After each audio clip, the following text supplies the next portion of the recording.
एक बार की बात है, किसी जंगल में एक गाय रहती थी। गाय गर्भवती भी थी, इसीलिए धीरे चलती थी।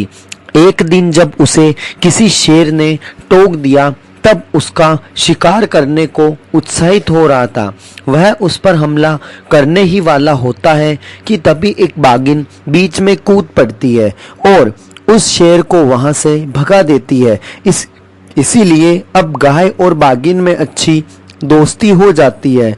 वह दोनों ही अकेली थी। कुछ दिनों बाद गाय ने एक सुंदर बछड़े को जन्म दिया, तो वहीं बाघिन ने भी एक सुंदर बाघ को जन्म दिया।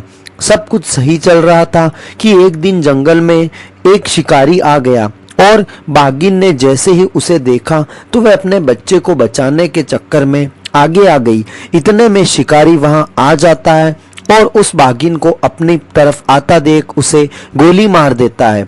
बाघिन को गोली लगते ही वह गिर जाती है और अंतिम सांसें गिनने लगती है। तभी वह गाय वहां आ जाती है। बाघिन की यह हालत देखकर गाय बोली, बहन तुम्हारी यह हालत कैसे हुई?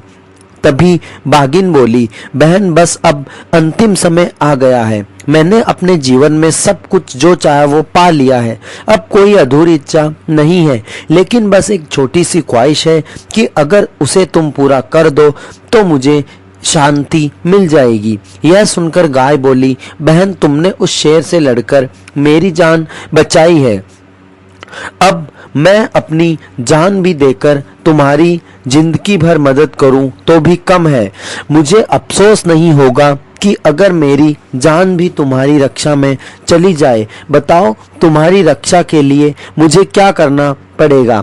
तभी बाघिन बोली, बहन तुम इतनी चिंता मत करो, बस एक मेरी छोटी सी ख्वाहिश है कि मेरा वीरू अकेला पड़ जाएगा। तुम उसे अकेले मत होने देना। अब तुम्हें उसकी माँ का फर्ज निभाना होगा। ये जिम्मेदारी मैं तुम्हें सौंप रही हूँ। अब गाय बोली, बहन मैं तुम्हें वचन देती हूँ, मैं उसे कभी भी माँ की कमी महसूस नहीं होने दूंगी। वह तुम्हें ने धन्यवाद कहा और अपना दम तोड़ दिया। थोड़ी देर बाद वीरू टहलता हुआ आया और बाघिन से बोला, माँ आप यहाँ छुपी हुई हो, मैंने तो आपको कहाँ कहाँ नहीं ढूंढा। चलो उठो माँ, अब सोने का नाटक मत करो। लेकिन बाघिन नहीं उठी। तब वीरू बोला, माँ अब खेल खत्म करो, मुझे बहुत भूख लगी है, दूध पिला दो। पर बाघिन तब भी नहीं उठी और वह हिली भी नहीं। वह पास खड़ी गाय से बोला, मौसी देखो ना माँ को क्या हुआ है, ये उठ ही नहीं रही है। तब गाय बोली, वीरू बेटा अब तुम्हारी माँ नहीं उठेगी, उस दुष्ट शिकारियों ने इसे मार दिया है। अब मैं ही तुम्हारी माँ हूँ।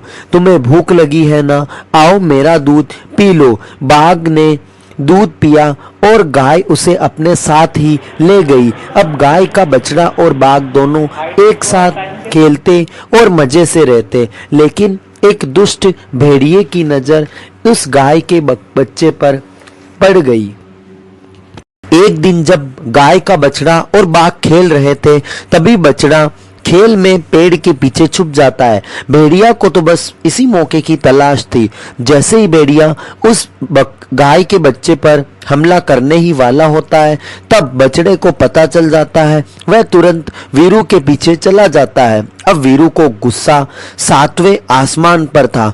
उसने अपने भाई पर हुए इस हमले को देख वह भेड़िए पर टूट पड़ा और उसे मार डाला। इस तरीके से वीरू गाय और बछड़ा की जीवन भर रक्षा करता रहा और उनके साथ खुशी खुशी जिंदगी भर रहता रहा।